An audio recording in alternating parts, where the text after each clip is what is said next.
Alors, j'aurais pu vous parler exclusivement des résultats de mes recherches, mais aujourd'hui j'ai décidé de sortir un peu de ma zone de confort et de vous parler de choses un peu plus intimes, d'une histoire personnelle, d'expériences personnelles qui me sont arrivées, dans l'espoir en fait que cela puisse éveiller en vous, je dirais, une autre vision du monde.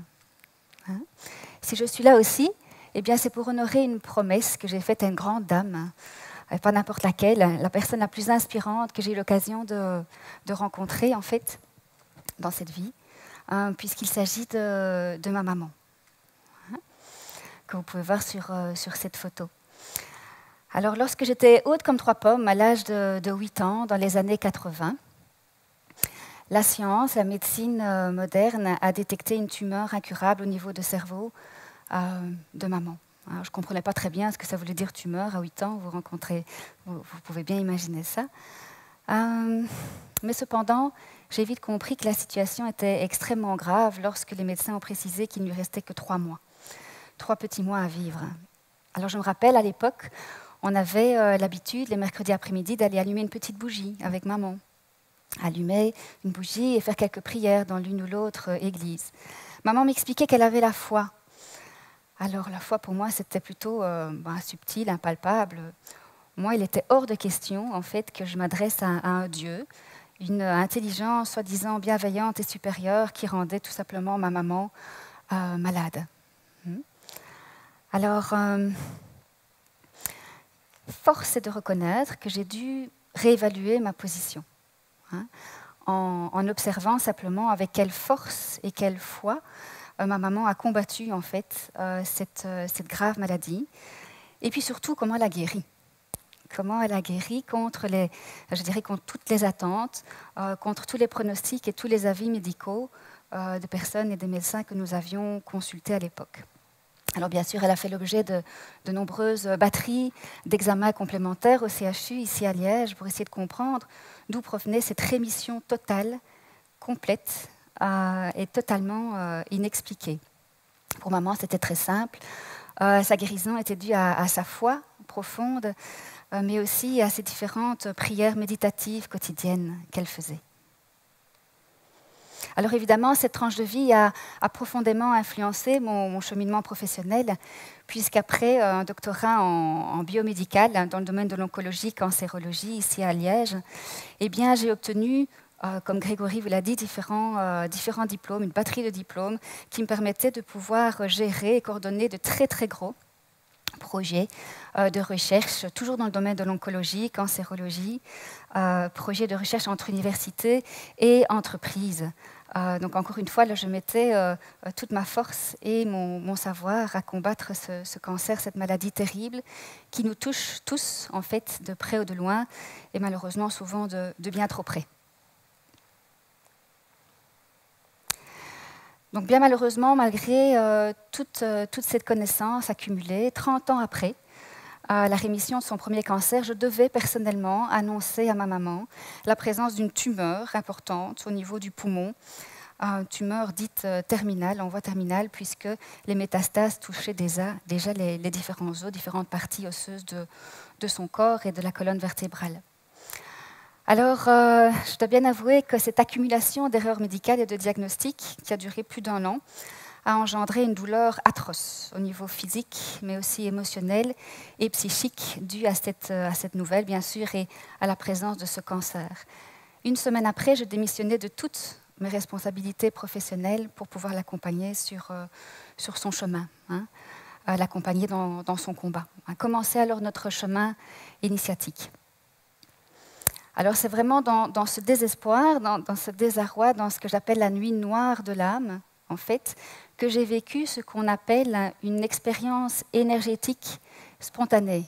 Alors je suis sûre que très peu de personnes savent de quoi je parle.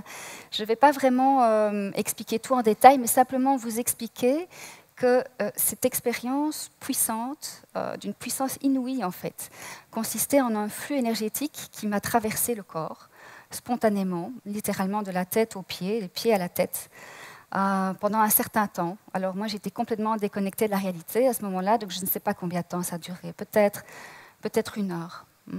Pendant ce temps, j'étais complètement pétrifiée, liquéfiée, en essayant désespérément de trouver des points de repère dans le connu, c'est-à-dire dans le domaine scientifique. Mais force était de reconnaître que je n'arrivais pas à trouver ces points de repère et que lorsque l'expérience s'est atténuée, eh bien, c'était important pour moi de comprendre ce qui s'était passé. Je n'arrivais pas à m'apaiser, évidemment. Donc j'ai commencé à essayer de comprendre de manière cartésienne, structurée, scientifique, voire physiologique, ce qui s'était passé au niveau de mon corps. Alors, dans un premier temps, j'ai fait le lien avec certaines traditions ancestrales, certaines pratiques que vous connaissez peut-être, comme le tai chi, le qigong, mais également le yoga, qui apprend à maîtriser en fait cette énergie, ces flux d'énergie. Et évidemment, j'ai fait aussi le lien avec la pathologie de maman. Et tout ce qui comptait pour moi à ce moment-là, c'était de découvrir comment maîtriser ces énergies. Cette force que j'avais en moi depuis cette expérience était en fait une voie complètement inexplorée par la médecine traditionnelle occidentale, la médecine dite moderne. Alors je me suis plongée évidemment dans ce que je connaissais, c'est-à-dire les bouquins de physique quantique avec Max Planck, avec Nikola Tesla, mais aucun ne parlait de cette énergie, aucun ne parlait de ce qui, cette énergie de vie. Jusqu'à ce que mes recherches et la vie en fait, me fassent rencontrer Nassim Haramein, qui est en fait considéré comme le Einstein du 3e millénaire. Enfin, un génie physicien qui avait un visage sympathique et bienveillant. Alors en fait, ce qui est extraordinaire avec Nassim, c'est qu'il démontre scientifiquement, publication internationale, que tout est énergie. Tout. Le physique, mais également les émotions, les pensées. Entre vous et moi, vous pensez que c'est du vide, mais en fait, c'est bourré massacre d'énergie. D'accord ? Au-delà de ça, Nassim fait le lien avec les traditions ancestrales, avec ses sagesses ancestrales. Et surtout ce qui, cette énergie de vie. Alors, autant vous dire qu'après tout ce parcours de recherche, toucher ce point de conscience, cette prise de conscience, donnait un effet un peu comme ça. Là. Vous voyez, le truc vraiment dans le corps, ce cri de victoire d'avoir compris certaines choses. Et puis, comme je sais qu'on est à Liège et qu'il y a certainement quelques valeureux liégeois parmi nous, eh bien, ça donnait ça aussi, le cri de victoire de Steve. Mais alors, je ne comptais pas m'arrêter là, évidemment, parce que c'est intéressant de savoir que tout est énergie. Déjà, c'est rassurant par rapport à l'expérience que j'ai vécue. Encore fallait-il pouvoir expliquer comment ça fonctionne. Nassim avait fait le lien avec des traditions ancestrales et c'est donc la voie que j'ai suivie pour essayer de comprendre, voir si ces enseignements nous laissaient des codes, des clés en fait, de compréhension. Comment maîtriser cette énergie ? Et donc, je me suis renseignée, j'ai cherché au niveau des spiritualités, des sagesses ancestrales, et j'ai fait le lien avec, regardez sur ces images, les auréoles, ce qu'on appelle aussi les auras dans la spiritualité. Indépendamment de tout discours religieux ici et de tout dogme, la spiritualité, ou en tous les cas ces vestiges d'un temps passé, nous montraient quelque chose. Il y avait une voie là. Alors il faut savoir que ce champ électromagnétique ou aura est à présent détectable. La science a eu aussi ces 10 dernières années une ouverture de conscience et elle a mis au point au niveau de différents instituts et universités des projets de recherche que je suis de très près avec lesquels je collabore, ce qu'on appelle des électrophotomètres, c'est-à-dire des appareils de mesure qui permettent de mesurer, mais même bien au-delà, d'analyser ces photons électromagnétique, donc c'est cette lumière en fait que nous dégageons, cette énergie que nous dégageons constamment. Et donc oui, concrètement, nous sommes ce qu'on appelle des êtres lumineux. D'accord ? Alors je ne voulais pas m'arrêter en si bon chemin. Je voulais un petit peu voir ce qu'on pouvait encore trouver au niveau de ces sagesses ancestrales. Et donc comme vous le voyez sur ces statuettes en pierre, eh bien on montre ici le cœur, comme étant une voie royale, en fait, à l'être-té. D'accord ? Ici, on voit notamment ce qu'on appelle le Sacré-Cœur. Donc, en fait, ce lien avec le cœur est clairement démontré dans les sagesses ancestrales, la spiritualité, comme étant, en fait, une clé de connaissance, une clé de sagesse, vers une autre dimension de l'être, du bien-être et de l'évolution de l'être humain. Alors, ici encore, même si la science n'a rien à inventer, elle valide maintenant. Elle valide par des technologies de plus en plus fines ce que les connaissances, ce que les anciens connaissaient déjà très bien. Alors, qu'est-ce qu'elle démontre ici en l'occurrence ? Elle démontre que le champ électromagnétique du cœur est 5000 fois supérieur au champ électromagnétique du cerveau. C'est énorme. Et que quand on utilise ces approches thérapeutiques énergétiques dont je vais parler, eh bien on arrive à entrer en cohérence. Les différents systèmes physiologiques du corps entrent en cohérence, que ce soit le système nerveux, central, périphérique, sympathique, parasympathique, peu importe, système hormonal. Donc il y a un réel effet de cohérence cardiaque qui s'installe avec tous les bienfaits que l'on peut imaginer au niveau notamment de la gestion du stress, la gestion de cette tension que l'on peut ressentir au quotidien, entre autres choses. J'ai donc parcouru le monde pour essayer de me former, apprendre à maîtriser en fait ces différents flux énergétiques et pouvoir les proposer à des fins thérapeutiques. J'ai aussi fait l'acquisition d'un électrophotomètre et sur cette photo, on voit un exemple parmi tant d'autres d'un adulte avant le soin à gauche, après un soin à droite, où on voit le champ électromagnétique avec les différentes pathologies que l'on pouvait observer avant, comme des trous ou des nœuds qui sont littéralement harmonisés. La personne se rebooste en énergie, avec un impact clair au niveau du stress, comme on peut le voir en orange, le niveau de stress de la personne avant le soin et en bleu indigo après le soin. Le cas également d'un enfant ici, avec plusieurs pathologies comportementales. On voit avant le soin, restauration du champ électromagnétique après le soin. Alors le champ électromagnétique, il s'est mesuré avec cet aura bleu, mais chaque organe, chaque système est mesuré avec cet appareil, avec un effet drastique au niveau de la gestion du stress avant-après soin, orange, avant le soin, bleu, après le soin.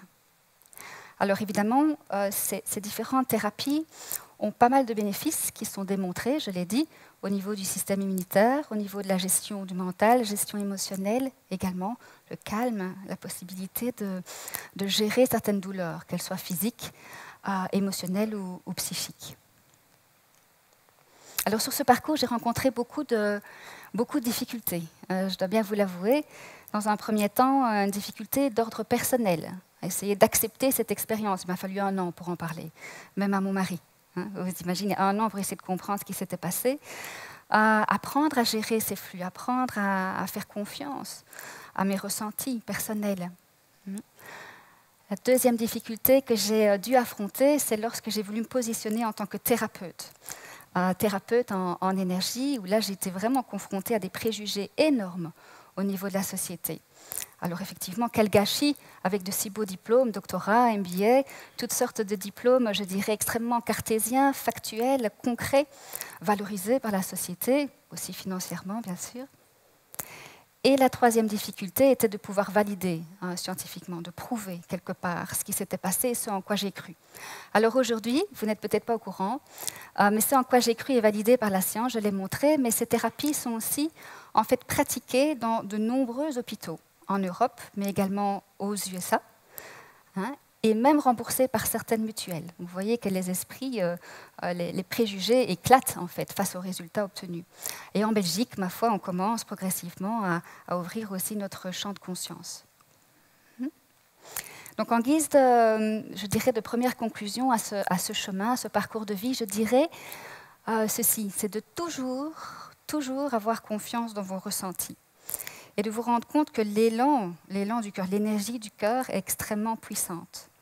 Donc si vous avez des décisions à prendre quelque part, en tous les cas en ce qui concerne la direction de votre vie, peu importe où vous en êtes, peu importe vos diplômes, je vous inviterai vraiment puissamment à vous faire confiance, toujours. Alors j'avais envie, moi, de vous faire des petits cadeaux, de vous offrir des petites pépites, des petites clés de conscience, des clés de sagesse que vous allez peut-être pouvoir utiliser directement en développement personnel dans votre quotidien ou en développement énergétique et peut-être même être transformées par ces prises de conscience. Alors la première concerne ici une expérience qui est réalisée par l'université de Princeton. Quelle est cette première clé de conscience? Eh bien, c'est de vous rendre compte que chacun d'entre nous ici présents est capable de créer, mais également de diriger et de gérer des flux énergétiques de manière spontanée et naturelle, de manière innée. Alors d'ailleurs, ces flux, à votre insu, sont calculés et analysés depuis un peu plus de 10 ans par ce projet dont je parle ici, coordonné par l'université de Princeton, qui mesure de manière globale au niveau de 40 laboratoires partout dans le monde, mesure en fait quoi? Eh bien, le niveau d'énergie globale, le niveau du champ électromagnétique global. D'accord ? Alors, comment est-ce que ça se passe? En clair, chacun d'entre vous est capable, en posant votre attention sur un objet ou sur un événement, est capable de générer un flux énergétique. Et donc, au niveau collectif, hein, au niveau mondial, eh bien, cette expérience mesure des choses extraordinaires.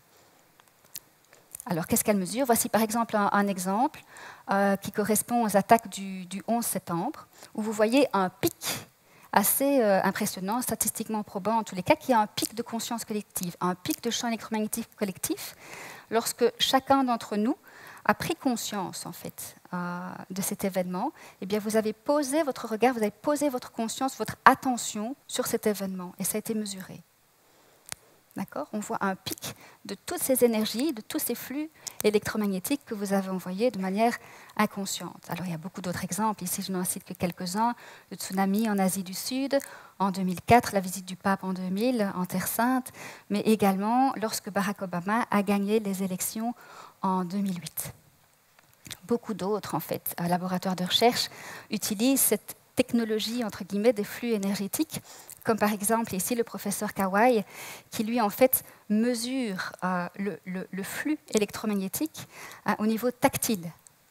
Donc, qu'est-ce qu'il fait? En fait, en visualisant, en gérant ces flux, eh bien, vous gérez une pression. Alors, ce sera utilisé d'ici quelques années en domotique. Donc, vous serez capable d'allumer, par exemple, votre télévision, hein, ou d'autres appareils électroménagers à partir en fait, de cette technologie. Alors au niveau de la méditation, partout dans le monde, en fait, on utilise déjà en fait, cette connaissance ancestrale. Donc vous l'avez bien compris, en quoi est-ce que consiste la gestion des flux? Donc vous posez votre esprit, votre attention dans le moment présent, hein, première condition. Et puis, vous l'avez compris, si en plus vous tournez votre regard de l'extérieur vers l'intérieur, eh bien, vous vous remplissez d'énergie, vous vous ressourcez littéralement. Alors, ces approches, évidemment, sont grandement utilisées également dans les entreprises pour la gestion mentale, gestion émotionnelle, le stress, mais également les burn-out. Ici, Google est un très bon exemple.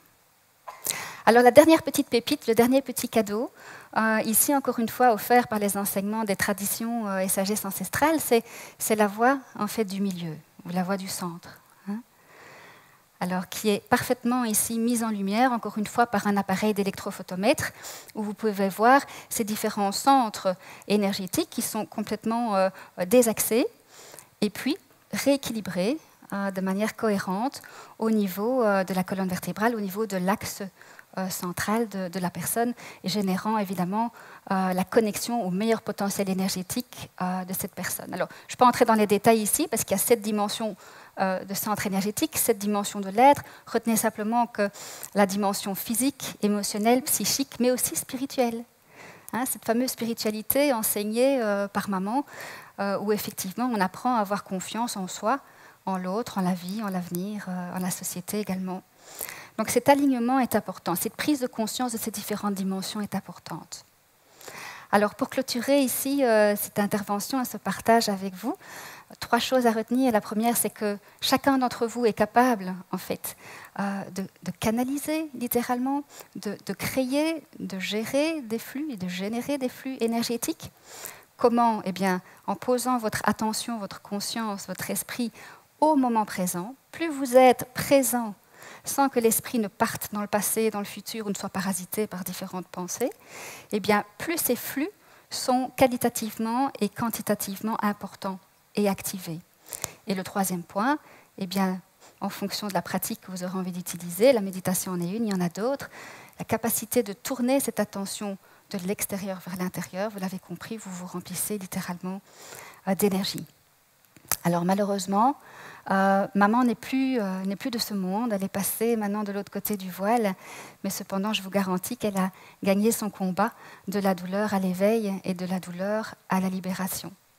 Donc rappelez-vous ceci, c'est qu'en chacun de vous, en fait, il y a un pouvoir extrêmement important, infini, un pouvoir et un potentiel énergétique de bien-être, hein, que vous pouvez utiliser et auquel vous pouvez vous reconnecter à tout moment.